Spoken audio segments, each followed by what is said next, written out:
There are moments in life that break you open.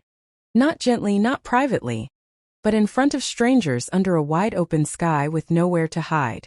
That afternoon at Clearwater Beach was supposed to be simple. Just sun, sand, and the kind of peace I had been chasing for years. I wore a one-piece swimsuit, dark navy modest. I had chosen it carefully the way I always do, because underneath it, running from my left shoulder all the way down to my hip, are scars. Deep, permanent, unmistakable. The kind of scars that make strangers stare and children ask questions their parents whisper answers to. I have carried those scars for 11 years. And in those 11 years I had made peace with them, quietly, painfully, and completely on my own. My name is Clara. I'm 34 years old. I spent 8 years serving in the United States Navy before a rescue operation in the North Atlantic changed the shape of my body and the course of my life forever. But that afternoon, standing at the edge of the water with salt water around my ankles, I wasn't a veteran. I wasn't a hero. I was just a woman trying to breathe. My younger sister Danielle had invited me on this trip. She said she wanted us to reconnect. She said she missed me.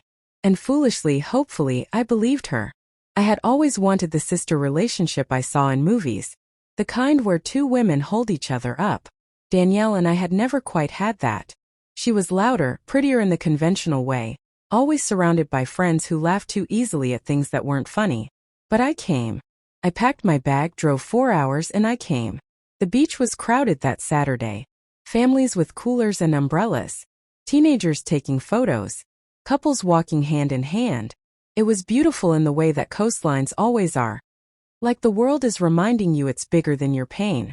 I waded into the shallow water, letting the waves brush against my knees. For just a moment I felt it, that rare, fragile feeling. I excused myself after the toast and slipped into the garden.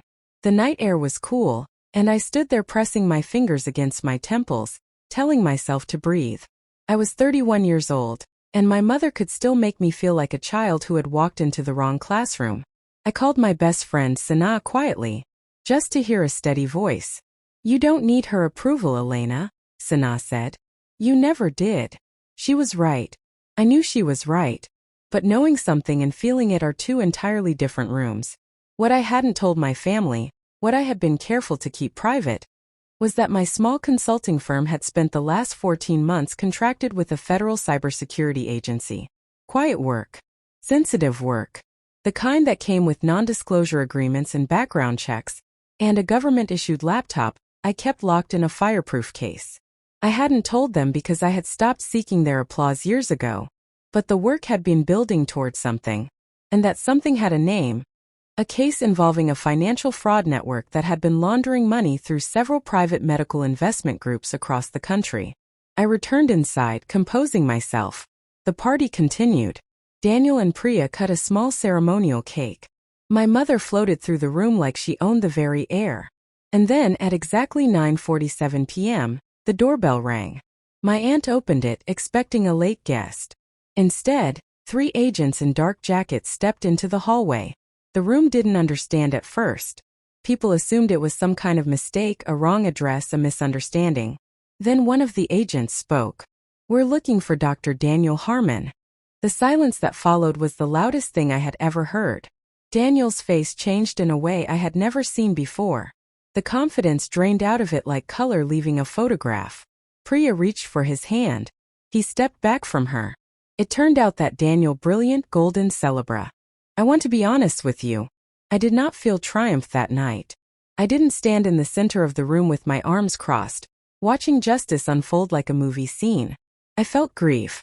Because even when the people who hurt you face consequences, there is no version of that moment that gives you back what was taken.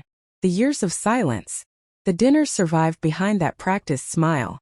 The quiet ache of being overlooked by the one person who should have seen you clearest. Daniel was formally charged 3 weeks later.